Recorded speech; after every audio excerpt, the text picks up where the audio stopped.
경제발전소 박연미입니다. 안녕하세요. 박연미입니다. 한국은행이 석 달 만에 다시 기준금리를 올리면서 20개월 동안 이어진 0%대 금리 시대가 막을 내렸습니다.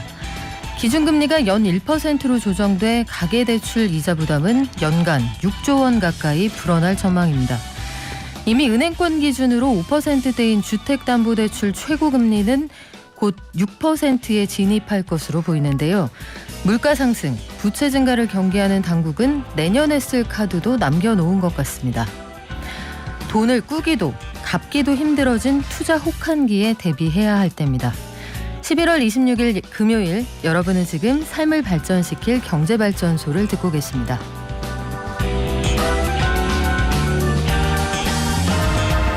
네, 방금 전해드린 한국은행 기준금리 인상 소식 정리하고요. 에너지 전환 정책으로 중단된 원전 5기 비용 보전 절차가 시작이 된다고 합니다. 또 어제부터 화물연대 총파업이 시작이 됐는데 왜 하는 건지, 얼마나 영향이 있을지 함께 점검해 보겠습니다. 블랙 프라이데이 앞두고 해외 직구 이거 결심한 분들 많을 텐데 매년 소비자 피해가 만만치 않다고 하거든요. 소비자원에서 어떤 것들 주의하면 좋을지 들어보고요. 오늘 주식시황, 간밤 미국 증시는 안 열렸습니다. 대신에 유럽 증시가 좀 상승세를 탔는데 오늘 국내 장은 어떻게 흘러갈지 함께 지켜보죠. 불타는 경제 시간에는 최저임금 관련해서 올해 결정된 금액 그리고 향후 과제 알아보겠습니다. 방송 중에 샵 0951로 문자 주시면 추첨해서 녹용 선물 세트 보내드립니다. 짧은 문자 50원, 긴 문자는 100원입니다. 깨어있는 경제발전소. 매일 아침 9시 경제를 이해하는 똑똑한 습관. 경제발전소 박연미입니다. 매일 아침 쏟아지는 경제 뉴스 10분만 투자하면 충분히 따라잡을 수 있습니다. 10분 경제, 오늘은 한국경제신문 임현우 기자가 정리합니다. 안녕하세요. 네, 안녕하세요. 네, 한국은행이 다시 기준금리를 올렸네요. 이제 0%대 기준금리 시대 완전히 끝난 거죠? 예, 맞습니다. 한국은행이 어제 금융통화위원회를 열어서 기준금리를 연 0.75%에서 연 1.0%로 0.25%포인트 인상했습니다. 기준금리는 아직 코로나19 이전 수준에는 못 미칩니다만 8월 이후 석 달 만에 추가 인상이어서 상승 속도는 가파르다고 할 수 있겠습니다. 한국은행은 코로나19로 위축됐던 경기가 회복 국면에 들어섰다는 판단에 따라 기준금리를 높였다고 설명했습니다. 이주열 한은 총재는 국내 경제가 꾸준한 회복세를 보이는 데다 물가 상승 압력이 당초 예상보다 확대될 것이라는 점이 반영됐다면서 이 불어나는 가계부채 등등 금융 불균형의 누적 위험도 고려했다고 말을 했습니다. 다만 일각에서 나왔었던 금리 인상 속도 조절론에 대해서는 일축을 했는데요. 지금의 기준금리 수준이 실물 경제를 제약하지 않고 뒷받침하는 수준이라고 했고, 이번 금리 인상은 긴축이 아니라 정상화다 이렇게 설명했습니다. 또 내년에 기준금리 추가 인상 가능성에 대해서 배제할 필요가 없다고 했는데요. 1분기 중에 다시 올릴 수 있다는 뜻을 강하게 시사했습니다. 내년에 쓸 카드도 남겨뒀다는 건데 지금 이주열 한은 총재 임기가 내년 3월에 끝나잖아요. 이미 44년 만에 처음으로 연임한 총재인데 이후에도 이런 기조가 유지가 될까요? 네, 일단 한은 총재 교체 이후의 정책은 안개 속이라고 할 수 있겠습니다. 다만 어제 금리 동결 소수 의견을 낸 금통위원이 딱 한 명이었고요. 5명은 통화 긴축을 강조하는 매파 성향으로 분류가 되기 때문에 금리 인상 기조가 당분간 이어질 것이라는 분석이 좀 더 많은 것 같습니다. 이 시장 관계자들은 한은의 기준금리 인상 의지가 워낙 강해서 내년에 적어도 한두 차례, 또 많게는 3차례까지 추가 인상이 이뤄질 수 있다고 보고 있습니다. 이 두세 번 더 오른다고 하면 내년에는 기준금리가 연 1.5%에서 또 연 1.75%까지 상승할 수 있다는 얘기가 됩니다. 자, 기준금리가 올라간다는 건 은행들이 도매시장에서 떼우는 돈값이 올라간다는 건데 소비자들에게는 어떤 영향이 있을까요?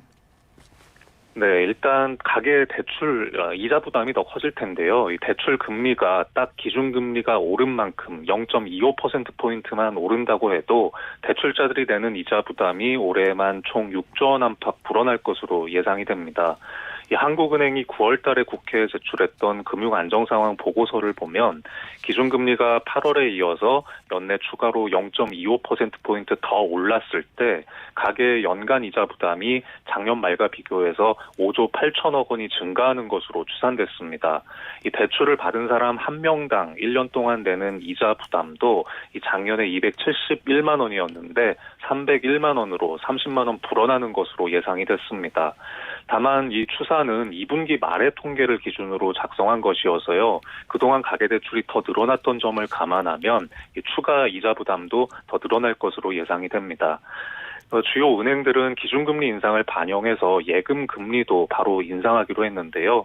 일단 우리은행이 47개 예적금 상품 금리를 오늘부터 최소 0.2%포인트에서 최대 0.4%포인트까지 올립니다. 오늘부터 가입한 상품부터 적용이 되고요.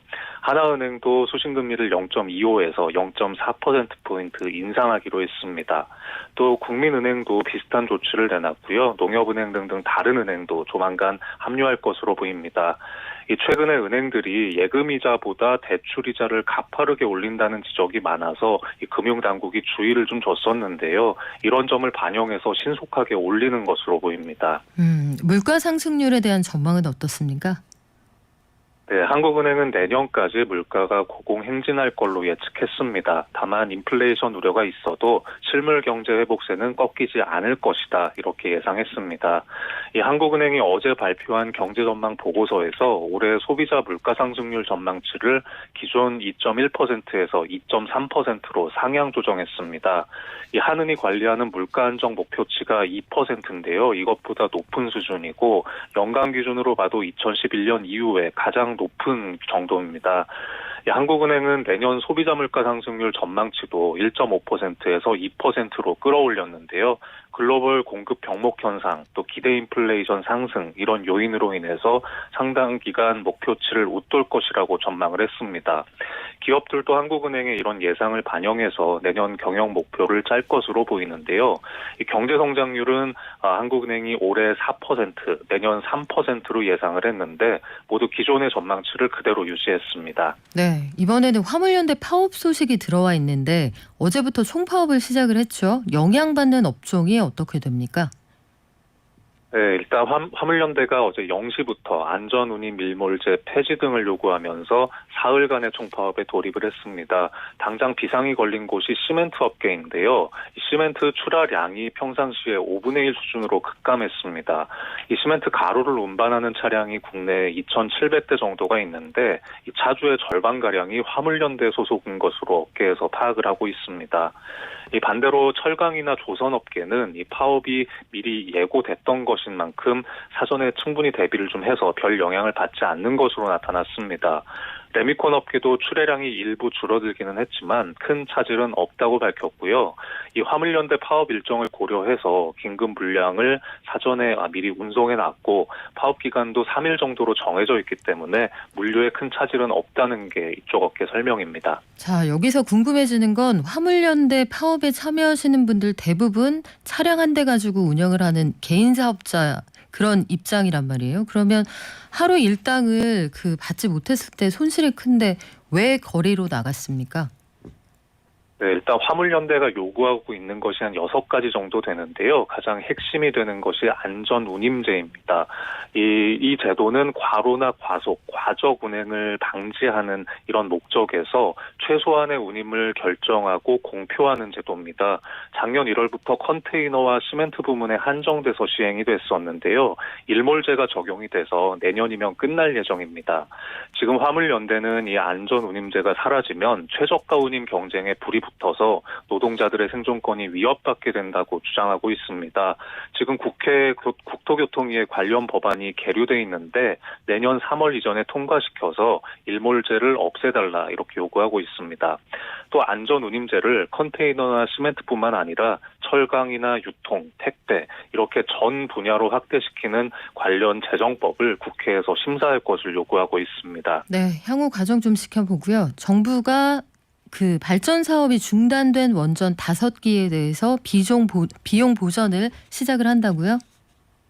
네, 산업통상자원부가 어제 에너지전환 비용보전 이행계획을 심의 확정했습니다.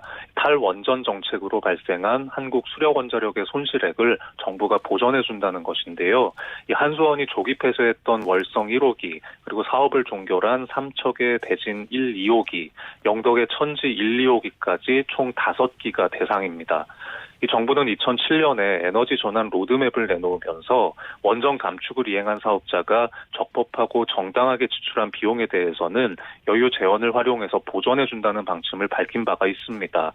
이번에 발표된 비용 보전 범위는 신규 원전의 경우는 인허가 취득을 위해서 지출했던 용역비, 또 이후에 부지 매입비나 공사비 등이 대표적입니다. 이 월성 1호기는 설비 투자 비용과 물품 구매 비용, 또 계속 운전에 따른 법정 부담 비용 등이 포함됐습니다. 이 원전별로 구체적인 보전 액수는 법률 회계 전문가들이 참여하는 심의위원회를 거쳐서 확정되고요. 국회 예산심의를 거쳐서 최종 결정됩니다. 지금 관련 업계에서는 이 5기 원전에 대한 손실 보상액으로 6천억 원 안팎으로 추산하고 있습니다. 네, 지금까지 한국경제신문 임현우 기자였습니다. 고맙습니다. 네, 감사합니다. 경제를 아는 가장 최고의 지름길. 첫 번째, 매주 평일 오전 9시부터 1시간 TBS 라디오 FM 95.1MHz와 TBS 앱을 엽니다. 두 번째, 유튜브와 팟빵을 통해 언제든 경제발전소를 만날 수 있습니다. 경제를 이해하는 똑똑한 습관. 경제발전소 박연미입니다.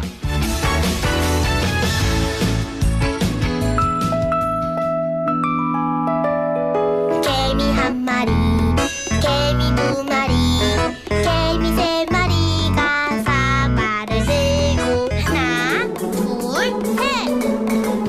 네, 지난밤 해외 증시 그리고 오늘 우리 증시 알아보겠습니다.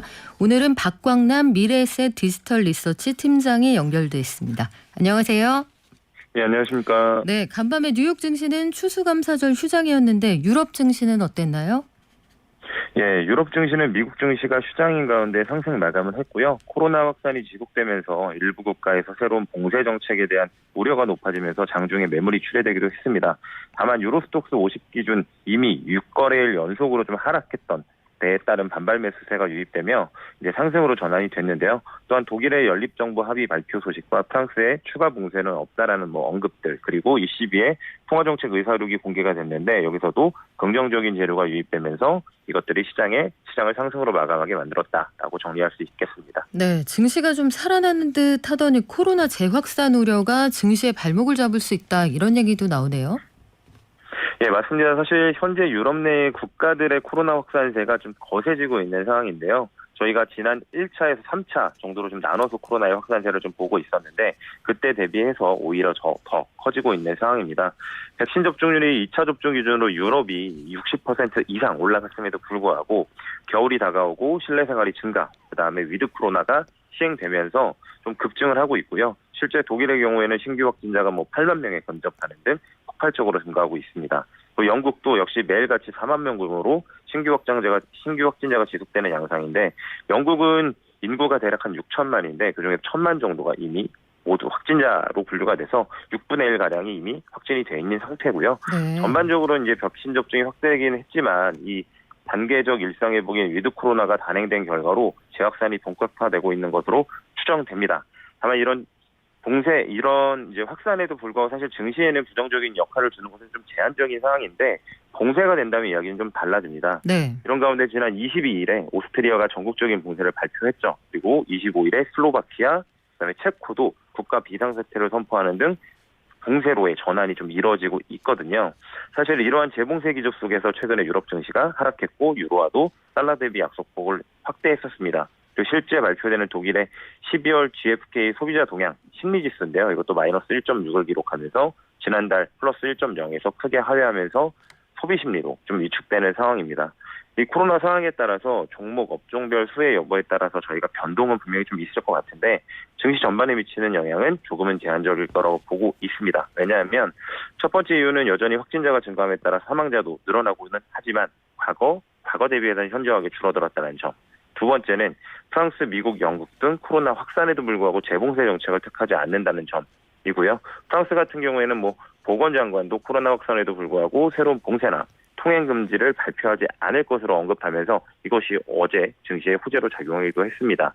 미국도 봉쇄보다는 치료제와 부스터샷 등을 활용해서 바이러스를 확산을 자제시킬 계획을 좀 밝히기도 했기 때문에 과거 대비해서는 경제에 미치는 영향은 조금 제한적일 것이라고 보고, 세 번째는 적응의 문제입니다. 네. 코로나 확산이 거의 2년여에 달하고 있지 않습니까? 그렇기 때문에 사람들이 코로나와 함께 생활하는 방법을 배웠고요. 이는 기업과 국가들도 마찬가지의 상황이기 때문에 이번에 사실 저희가 코로나라는 것은 특수한 환경이기 때문에 또 재확산이 어느 정도 될지는 모르겠지만 이번 겨울을 잘 넘긴다면 내년부터는 코로나에 대한 우려는 오히려 낮아질 수 있다는 점도 저희가 보면서 데이터를 보실 필요가 있을 것 같습니다. 네.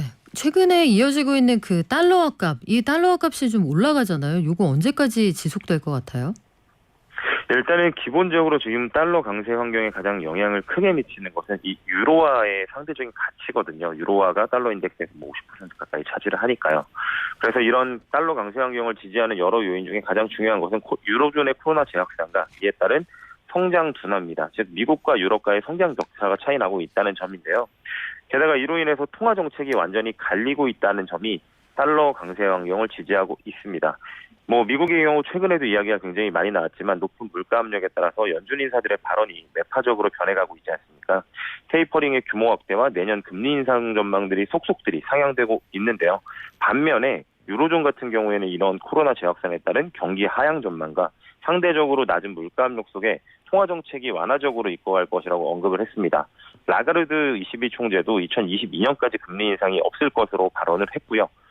이런 두 국가 간의 통화 정책이 크게 나눠지면서 지금의 달러 강세 환경이 더 거세졌다라고 말씀을 좀 드릴 수 있을 것 같고, 그리고 저희가 과거 케이스도 한번은 생각해 보실 필요가 있는데요. 금융위기 당시에 유로존은 통화 정책 정상화 속도를 미국에 의해 빠르게 가져갔습니다. 그리고 나서 2011년도에 남유럽 사태가 터졌거든요.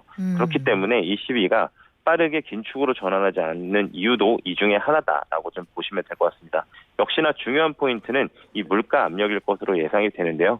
이번 주에 공개됐던 ECB의 통화정책 의사록을 보면 물가에 대한 견해는 역시나 상당 기간 오랫동안 물가 압력이 이루어질 거로 보고 있지만 2022년 하반기에는 낮아질 거로 보면서 내년도에는 이제 물가 압력은 사라질 거고 그다음에 긴축 조건도 충족되지 않을 것으로 언급을 하면서 2022년에 금리 인상 가능성을 일축했거든요.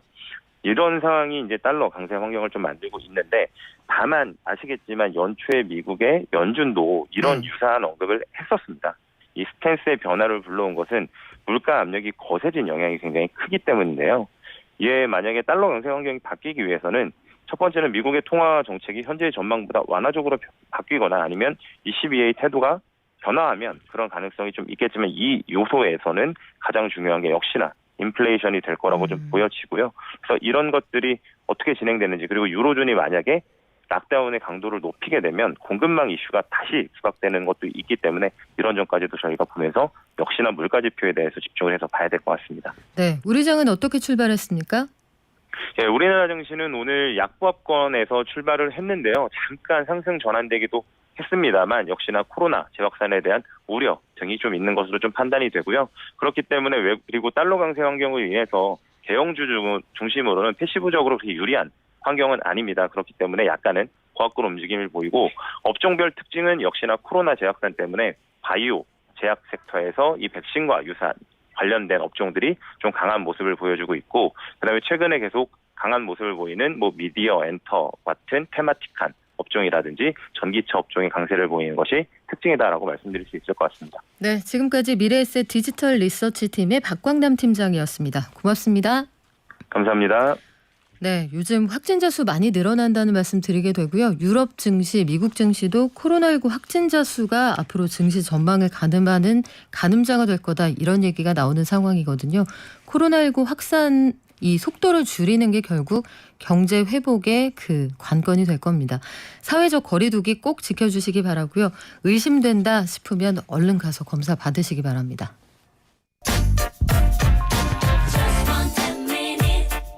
지금 여러분께서는 경제발전소를 듣고 계십니다.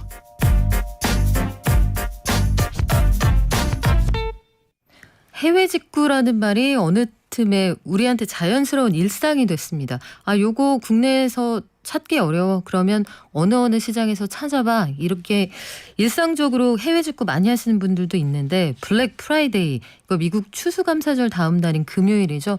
요거 기다리셨다 하는 분들 많지만 반면에 피해도 좀 많다고 합니다. 어떤 부분이 문제가 되는지 한국소비자원 국제거래지원팀의 정고은 팀장에게 들어보죠. 안녕하세요. 네, 안녕하세요. 네, 블랙 프라이데이 시작으로 연말까지 해외 직구가 실제로 좀 많이 늘어납니까? 아, 네. 오늘이 미국의 블랙 프라이데이라고 볼 수 있는데요. 연말 블랙 프라이데이를 시작으로 뭐 크리스마스 세일 그리고 박싱데이 세일 등 여러 가지 할인 행사를 시작하고 있습니다. 그래서 해외 직구 성수기라고 부르고요. 그만큼 거래가 늘어나서 불만이나 피해도 늘어날 수 있습니다. 최근 3년간 연말 시즌에 한국소비자원 공정위에서 운영하는 1372 소비자 상담센터랑 국제거래 소비자 포털에 접수된 상담건은 총 6,678건이고요. 3년간 전체 접수된 소비자 상담건의 한 20% 정도가 이 시기에 접수됐다고 분석되었습니다. 네, 실제로 소비자들이 많이 찾는 시기라는 건데 판매자가 일방적으로 상품을 취소하거나 아니면 너무 오래 걸리거나 이 금전적인 손실이 발생할 수도 있다, 이런 얘기도 있군요. 네, 맞습니다. 일반적으로 해외 직구는 가격이 할인된 가격으로 소비자분들이 구매를 하시기 때문에 계약 이행을 원하는 경우가 많습니다. 그런데 이제 그 할인된 가격으로 사고 기다리고 있는데 배송을 지연시키다가 판매자가 확보하지 못했다 이러면서 주문을 취소하는 경우가 있는데요. 사례를 살펴보면은 제품이 품절됐다 아니면 현지에서 공급이 안 된다라는 사유를 대면서 주문을 취소하게 되는데, 이때 문제는 소비자는 그 할인 기간에 다른 물건을 살 수 있는 기회비용을 지급하게 되는 거거든요. 그렇죠. 네, 그래서 이처럼 블랙 프라이데이 같은 경우에는 다른 시기에는 뭐 취소 환불이 어렵다라는 불만이 많이 들어온다면 이 시기의 특징은 주문건이 취소되면 안 되니까 할인 혜택에 대해서 손해배상을 해달라. 부가적인, 시간적인, 금전적인 그런 배상을 해달라는 요구가 들어오는 게 특징이라고 볼 수 있습니다. 자, 우리 실사례를 한번 볼까요? 아, 네. 그 소비자분께서 이제 블랙 프라이데이를 맞이해서 TV를 구매하셨는데요. 작년 블랙 프라이데이를 기준으로 봤을 때 판매자는 제품 공급이 안 된다고 하면서 한 2개월 정도 기다리다가 일방적으로 주문을 취소해 버렸습니다. 소비자분께서는 그 배송을 약속을 받았으니까 기다렸는데 지금 취소된 시점에 살려면은 40만 원 이상 상승됐기 때문에 그 물건을 구매할 수 없게 된 데에 대한 손해배상을 요구하는 사례도 있었고요. 또 비슷한 사례로는 소비자분이 오픈마켓에 입점해 있는 판매자에게 TV를 샀는데 배송이 지연되다가 아예 연락이 두절된 경우도 있었습니다. 그래서 소비자분께서 오픈마켓에다가 대금을 환급해달라, 판매자랑 연락이 되지 않는다라고 얘기했는데 오픈마켓에서도 이제 해외 판매자인 경우에는 거기로 연락이 되지 않아서 환급이 불가하다라고 답변을 해서 저희 원에 접수된 경우도 있습니다. 뭐 한정판 상품 이런 것들이 안 왔다, 아니면 일방적으로 구매 계약을 취소했다, 이런 일도 많다고 하는데, 그러면 해외 직구 하려는 분들이 주의해야 할 사항 이런 것들이 좀 있겠네요. 네, 맞습니다. 일반적으로는 처음 말씀드린 것처럼 국내 구매와 다르게 취소 환불이 어려운 게 가장 큰 특징인데요.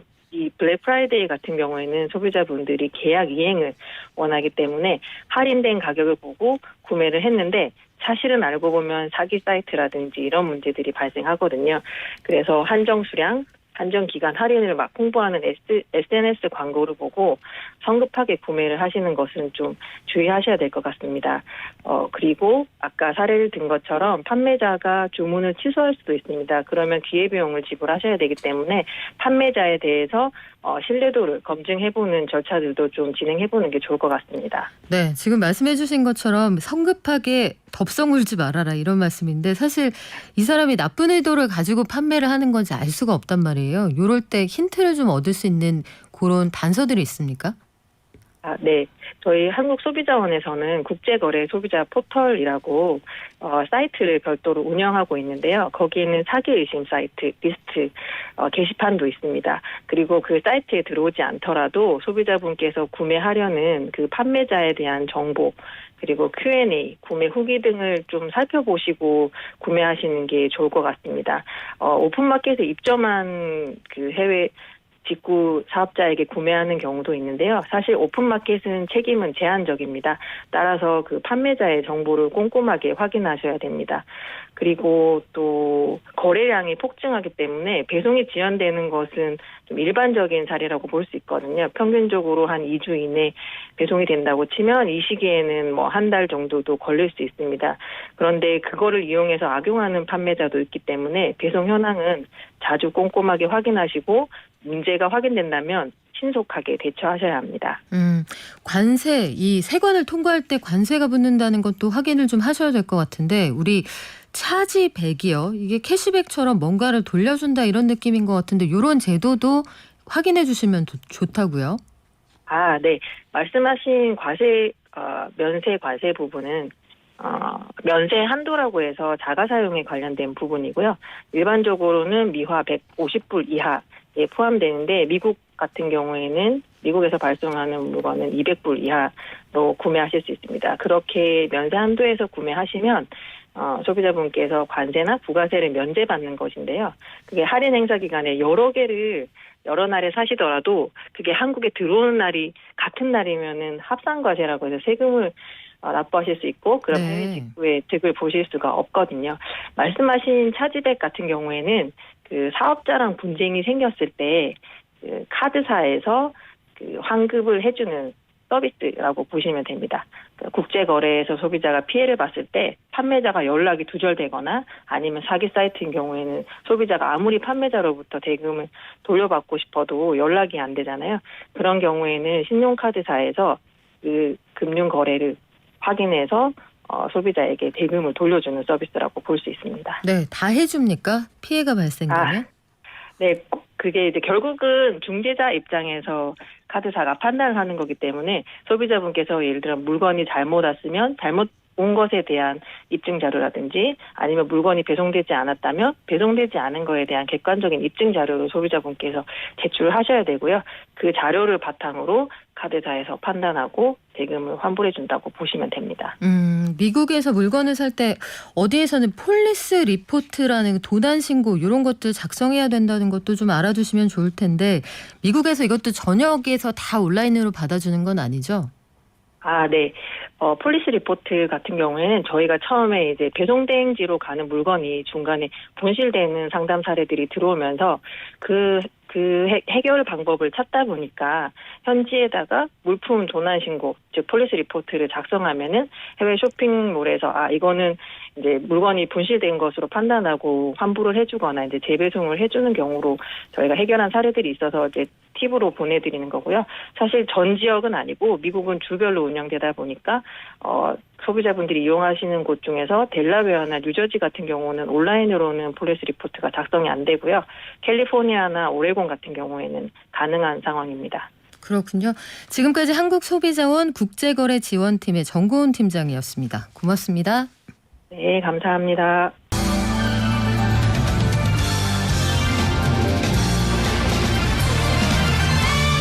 돈이 굴러가는 기본적인 흐름. 잘 먹고 잘 사는 게 주식 관련해서 가짜 정보가 많더라고요. 용어라든지 이런 게 너무 어려우니까 잘 모르는 사람들도 쉽게 접할 수 있는 서민들 정책을 많이 좀 알려줬으면 좋겠습니다. 경제발전소 스페셜 금요일엔 불타는 경제. 네, 몇 분 문자 좀 소개해드리고 갈까요? 3283님, 화물연대 파업 중입니다. 저와 동생 2명 모두 화물연대 소속 조합원인데 노사정에 한 발씩 물러나서 대타협하고 윈윈했으면 좋겠습니다 하셨어요. 여러 가지 의견이 좀 교차됩니다. 그래도 이게 그 임금을 올린다고 고속도로에서 이렇게 빨리 가는 차량들 이런 문제 나아지겠습니까? 이런 의견도 있지만 들어온 차량들 자체가 이제 엔진차에서 그 전기차로 완전히 달라질 거다 뭐 이런 얘기도 관련해서 해주시고요. 화물연대 파업이 아직까지는 산업계 전반에 큰 영향은 없다고 합니다만 이들이 왜 거리로 나섰을까 고민은 좀 필요해 보이는 시점이네요. 최저시급 적용 시점 물어보셨는데 제 옆에 마침 전문가가 와 계십니다. 한국폴리텍 이대학 이상호 학장님, 오늘 저와 최저임금에 대해서 한번 얘기해 볼게요. 안녕하세요. 안녕하세요. 반갑습니다. 네, 자주 뵙습니다. 네, 2주 만에 자주 불러주시면 저는 감사하죠. 학장님 나오신다고 네. 지금 그 질문이 하나 올라왔는데요. 1947님, 시급 관련해서 최저시급의 적용 시점이 언제입니까? 예를 들어서 내년도 최저시급은 지난 여름에 정해졌잖아요. 이분이 아마 12월하고 1월에 걸쳐서 급여를 받으시는 모양이에요. 이렇게 되면 12월하고 1월에 급여가 같습니까? 달라집니까? 요걸 물어보시는 거예요. 달라집니다. 1월 1일부로 지난 올해 8월 5일 날 고용노동부가 관부로 공시한 시급 9,150원 그 부분 적용은 시점은 내년 1월 1일 봅니다. 그래서 12월 월급과 내년 1월 월급은 달라질 수밖에 없죠. 그러면 12월까지는 올해 기준으로 받으시는 거고 내년에는 1월 1일 기준으로 적용이 되는 2022년 시급으로 받으신다. 네, 그렇습니다. 네, 요거 기억하시면 될 것 같고요. 2022년 최저임금 결정을 앞두고 지난 여름에 올해도 대립하고 있습니다. 이런 말씀 드렸는데 사실 제가 경제방송 하면서 매년 이 말씀 똑같이 드리게 되거든요. 일단 결정된 금액 9,160원 이거 어떻게 결정됐는지부터 좀 설명을 부탁드릴까요? 예, 늘 노사 간의 최저임금을 둘러싼 대립이라 할까요? 충돌이 상당히 격렬했었고요. 올해는 특히 더 이제 작년에 이어서 더 그랬던 것 같습니다. 그래서 지난 이제 3월부터 사실은 최저임금 부분에 대한 어떤 배경 요인이라고 할 수 있는 물가나 아니면 데이터나 노동자들의 어떤 생활 수준 이런 조사부터 시작됐던 거고요. 본격적인 최저임금 위원회 본회의는 4월 달부터 시작돼서 지난 7월 12일 날 결국 민주노총이 탈퇴한 상태에서 공익위원 안으로 올라왔던 5.05% 인상안이 이제 의결이 됐습니다. 그래서 의결이 됐고 이 부분에서 이의신청 받는 기간을 거치고 나서 8월 5일 날 고용노동부 간부에 공시되는 식으로 해서 법적 최저임금은 9,160원으로 결정된 것입니다. 이게 앞서도 잠깐 말씀을 드렸습니다만 최저임금위원회가 매년 상설과 비상설의 그 경계선에 있는 형태로 운영이 된단 말이죠. 9327 해서 사용자, 근로자, 공익요원 이렇게 들어가게 되는데 네, 그렇습니다. 잠깐 말씀하신 것처럼 왜 노총이든 사용자든 늘 한쪽은 자리를 떠난 채로 결정이 됩니까? 최저임금 자체가 이제 저임금 노동자들의 그 부분들 많이 적용을 받고 있기 때문에요. 노총 입장에서는 사실은 저임금 부분에서 마지노선이거든요. 최저임금 부분을 어느 정도 일정 정도 올려야만 그 다음에 어떤 노동조합에 조직되든 조직되지 않든 간에 그 다음에 어떤 임금 협상에서 유리한 어떤 퍼센트를 최저임금보다 더 낮을 수는 없다고 보는 거기 때문에요. 그렇게 가기 때문에 그럴 거고 사용자 입장에서는 여러 가지 이유가 있겠지만 결국 인건비 부분에서 특히 중소기업이라든지 영세사업장 같은 경우에는 그런 부분이 결정적인 영향 가격 경쟁에 결정적인 영향을 주기 때문에 그런 부분들로 작용하고 있다고 볼 수 있습니다. 그런데 사실은 이러한 극단적인 어떤 대립 양상으로 만일 두 노사 모두의 어떤 문제점을 해결할 수 있다면 다행인데 오히려 그게 파행이 되는 것이고 사실상 최저임금위원회 논의가 좀 합리적이고 체계적으로 전개되지 못하다 보니까 오히려 저임금 노동자들이나 노동의 입장에서 보면 그리고 사용자나 자본의 입장에서 보면 중소기업에게 오히려 덕이 되는 방식이 아니라 최저임금 논의가 극단적인 1만 원 인상을 위한 25.4% 요구 그리고 어려우니까 무조건 동결 0%와 25.4%의 간극을 메꿀 수 있는 합리적인 논의를 못 해왔다는 거죠. 그래서 이런 부분에서는 정부도 일정의 책임을 좀 반기한 면이 있기 때문에 앞으로 이런 부분 시정돼야 된다고 생각합니다. 그래서 항상 보면 중간이 없다는 생각하고 이 분야를 취재를 10년 넘게 해봐도 셋이 공동으로 의견을 내서 그 합의를 봤습니다라는 걸 제가 단 한 번도 기억이 없거든요. 그래서 결국은 노사 간의 간극이 크다 보면 정부가 임명한 공익위원들의 그 입장을 반영해서 결정되는 게 일반적인데 자 구체적으로 한번 볼게요. 이 간극을 좁히기가 어렵다. 자영업자 소상공인은 직접 이걸 지급하는 분들이니까 최저임금 인상이 당연히 부담이 될 테고 그렇습니다. 반면에 저임금 노동자들은 이게 기초 생활비에도 못 미치는 수준이다 이렇게 말씀하시잖아요. 간극을 좁히기 위해서는 어디서부터 논의를 좀 시작해 보면 좋을까요?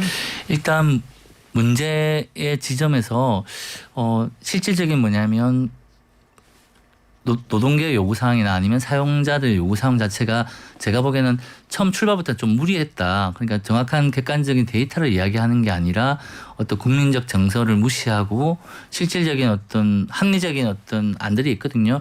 뭐 다들 인정하시겠지만 임금 인상이란 거는 작년에 비해서 어느 정도 올랐다고 하면 당연히 작년에 비해서 물가가 오른 수준이 반영돼야 될 것이고 또 대체적으로 저성장 국면이긴 하지만 일정 정도 경제 성장률이 있지 않습니까? 그럼 그 경제 성장률과 물가 인상률 정도는 기본으로 사실은 깔고 그 다음에서의 어떤 플러스 알파에 대한 부분들을 노사가 경기 변동이나 아니면 다른 요인들을 고려해서 정하면 될 거라고 생각합니다. 그렇게 해서 논의 출발하면 조정안들을 만들 수 있을 것인데 초반부터 사실 그런 객관적인 데이터를 좀 무시하고 접근하면서 어떤 일정 정도 어떤 노사 대립의 어떤 장으로 활용하는 그런 부분들이 좀 관행화되어 있는 게 아니냐.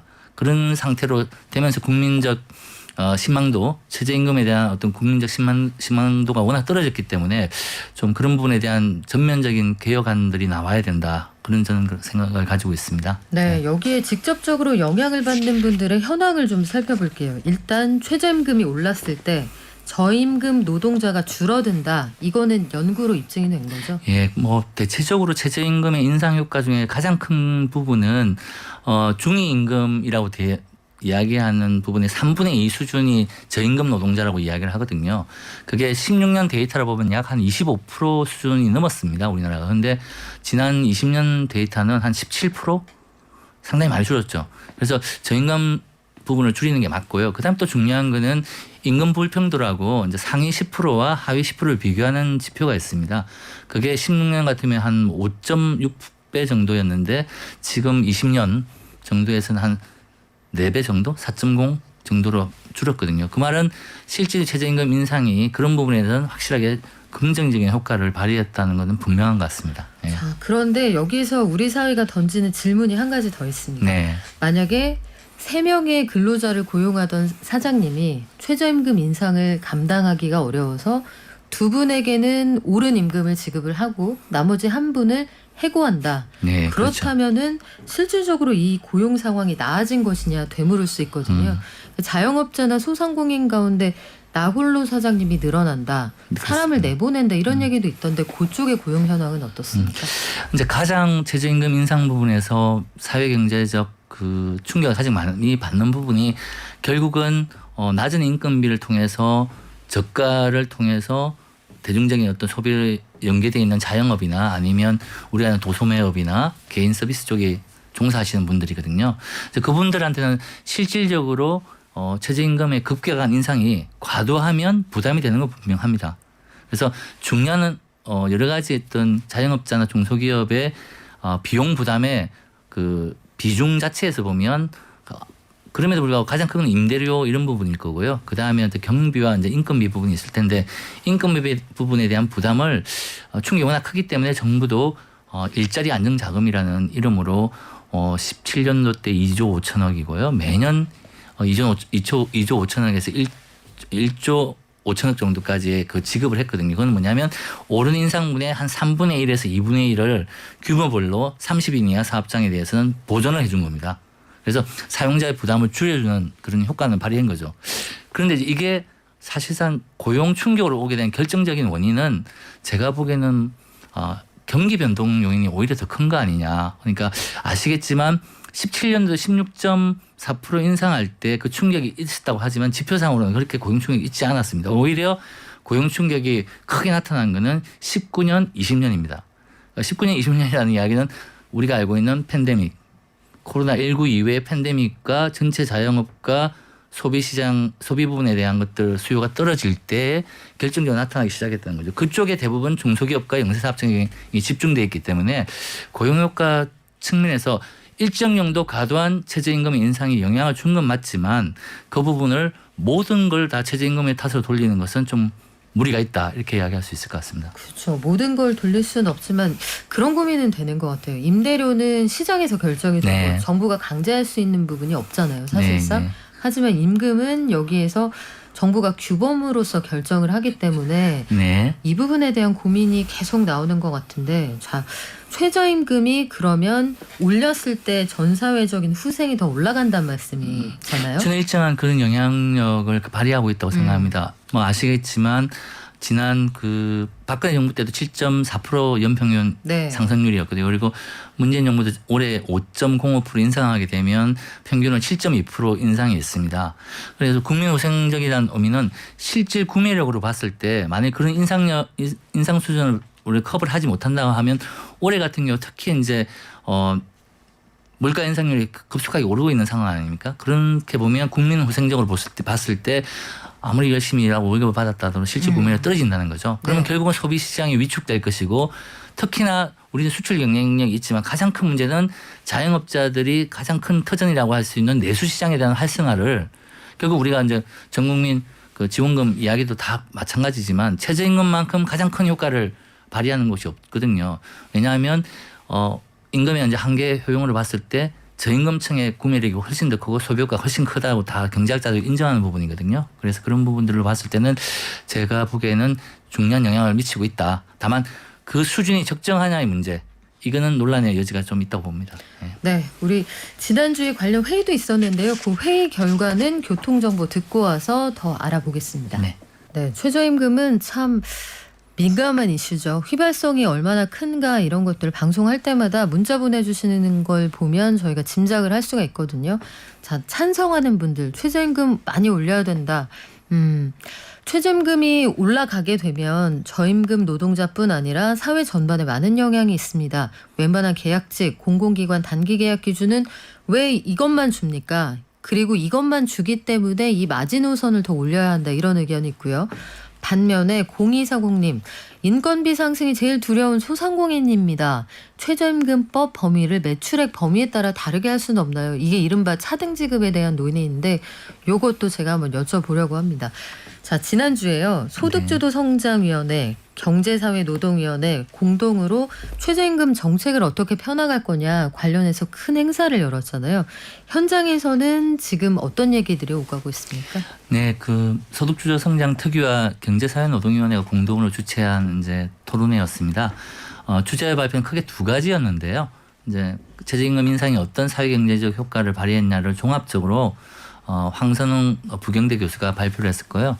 그다음에 최저임금위원회가 워낙 파행적으로 국민들을 보기에도 극한 대립만 보이고 있는 이런 상황들에 대한 문제점을 진단하면서 최저임금위원회의 어떤 개혁안 어떻게 개편할 것이냐에 대한 내용을 한국노동연구원의 이성열 박사가 발표를 했습니다. 그리고 뭐 다양한 한국노총, 민주노총, 그 외에 전문가들의 어떤 토론이 전개되었습니다. 네, 어떤 의견을 주셨는지 궁금한데요. 예, 그래서 그 우리 황선웅 부경대 교수님은 이제 기본적으로 경제학적인 어떤 분석은 최저임금 인상 효과가 소득 부분, 그러니까 소득 부분과 고용 부분은 크게 효과를 발휘했을 때 대체적으로 한국 같은 경우에는 대부분 고용 효과에 대한 부분들만 너무 집중적으로 이제 부각시켰다니, 특히 언론에서 그런 부분들이 민감한 내용이다 보니까 그 부분에서의 어떤 부정적 효과 이런 것들을 많이 강조했지만 실질적으로 동일한 원시 자료를 가지고 시뮬레이션을 다시 정확하게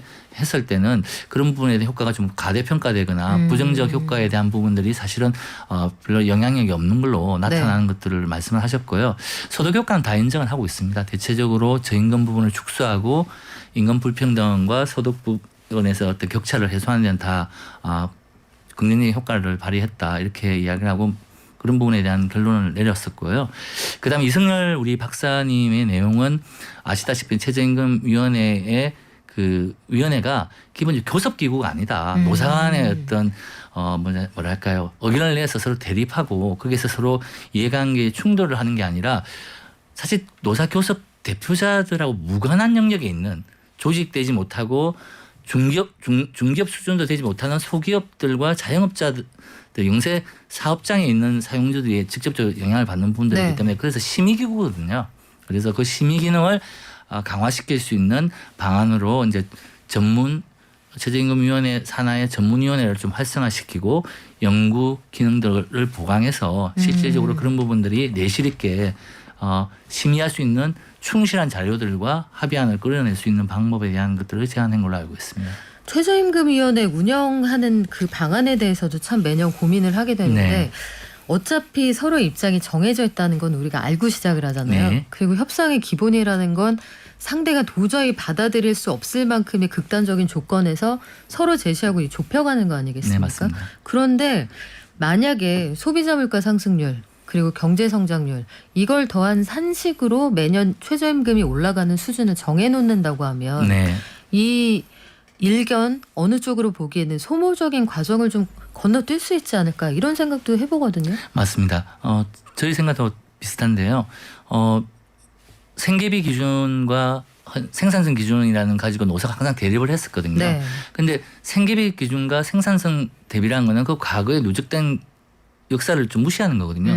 가장 어떻게 보면 객관적인 부분은 내년도에 최저임금 인상률이라는 거는 누구나 보더라도 전 국민들에게 영향을 주는 거기 때문에 모든 국민에게 영향을 주는 물가 부분이 있을 거고 경제 성장률 아니겠어요. 그래서 그 부분을 베이스로 깔고 산식의 출발점을 산 상태 거기서 플러스 알파에 대한 부분을 하면 우리가 알 수 있는 그 앞에 있는 그 부분보다 더 플러스 알파가 클 수는 없는 거 아니겠습니까? 상식적으로. 그래서 결국은 그 기본적인 한국은행이 발표하는 경제 성장 예측률하고 물가 인상률, 소비자 물가 인상률에다가를 기본한 상태에서 아마도 10% 내지 20% 정도의 플러스 알파 부분을 하게 되면 저는 훨씬 더 수준 문제에 대한 결론을 빨리 짓고요. 오히려 최저임금 효과를 더 상승시키기 위해서 여전히 사각지대에 있는 분들이 많거든요. 그리고 최저임금 인상으로 나타날 수 있는 보완 조치들도 있습니다. 그리고 요즘 또 관심 있는 거는 저임금 부분도 있지만 가장 큰 임금 격차잖아요. 그렇죠. 그래서 임금 격차를 줄일 수 있는 전 사회적인 어떤 제도화 방안 이런 부분에 대한 논의로 좀 발전적으로 가기 위해서라도 최저임금위원회의 기능과 역할 미션들은 이제는 좀 바뀌어야 되지 않나 이런 생각을 가지고 있습니다. 자, 우리 둘이서 여기서 한 30분만 논의를 해도 그 산식 만들면은 좋을 것 같은데라는 네. 결론에 이르잖아요. 근데 비슷한 생각을 가진 연구자들이 꽤 많은 걸로 알고 있는데 네. 그렇게 안 하는 이유는 뭐예요, 교수님? 안 하는 게 아니고 못 하는 거겠죠. 왜일까요? 그러니까 법적인 규정에서 뭐냐면 산식에 대한 부분을 법안으로 올릴 수도 있을 겁니다. 아마도 다음 차기 정부에서 그런 내용들에 대한 뭐 최저임금법 개정안이 올라갈 수도 있을 건데요. 그런데 이런 부분들이 일부 전문가들의 또 제안만 되는 게 아니라 노사 간의 어떤 공론화되면서 노사 간의 의견들을 반영하는 어떤 일정 정도의 절차가 필요하지 않겠습니까? 그래서 그런 부분들이 저는 이번 대통령 선거 후보들 간에 네. 그리고 뭐 간에 중요한 의제로 이렇게 좀 설정을 해서 논의를 한다고 하면 저는 충분히 지금까지의 어떤 최저임금 위원회에 대한 국민적 실망들을 회복할 수 있는 기회로 저는 만들 수 있지 않을까 생각을 가지고 있습니다. 그래요. 그래서 말씀해 주신 것처럼 매년 물가 상승률이 한동안은 우리가 굉장히 저물가였잖아요. 네. 지난해까지 상황을 보면 그리고 올해 물가가 높다고 하면 내년에는 반드시 지표상으로 내려가게끔 돼 있지 않습니까? 네네. 기저효과 때문에.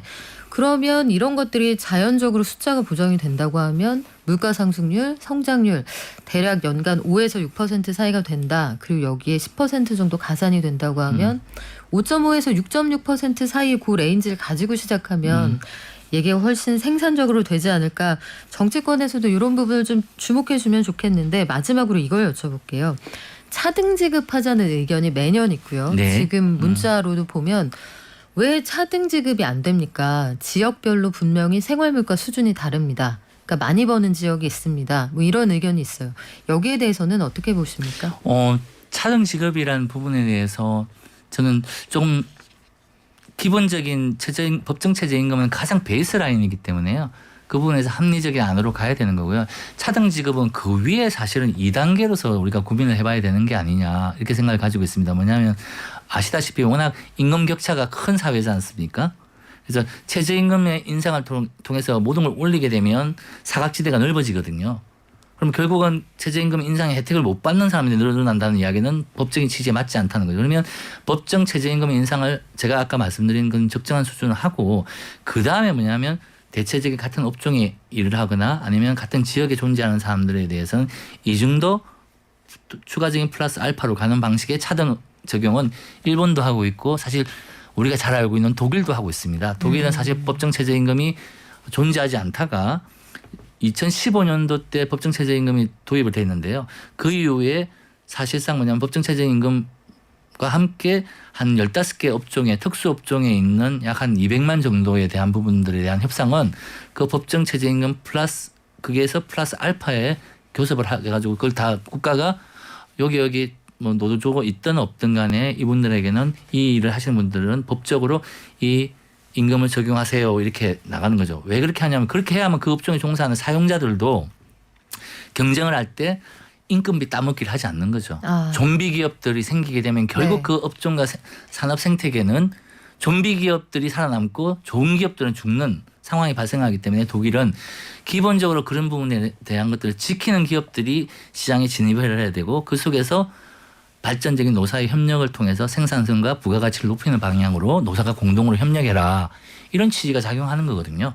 인건비 따먹기에 몰입하지 말고. 저는 그래서 그런 부분을 볼 때 차등 지급 부분은 제가 보기엔 조금 더 발전적으로 좀 더 논의를 하려고 한다면 그런 업종별 플러스 알파에 대한 부분으로 만드는 것들이 오히려 더 합리적이지 않을까 생각을 가지고 있습니다. 그러면 베이스를 정해놓고 힘든 일, 어려운 일, 기피하는 일에는 플러스 알파를 준다. 그렇죠. 그런 방식의 차등 지급이면 아마 마다할 이유가 없을 텐데 노동자들은 아마 현장에서 요구하는 거는 최저임금 미만 그러니까 미달료를 좀 인정해달라는 얘기 같아서 쉽지는 않은 문제 같습니다. 다만 내년에는 올해보다 경기가 좀 나아질 것 같고요.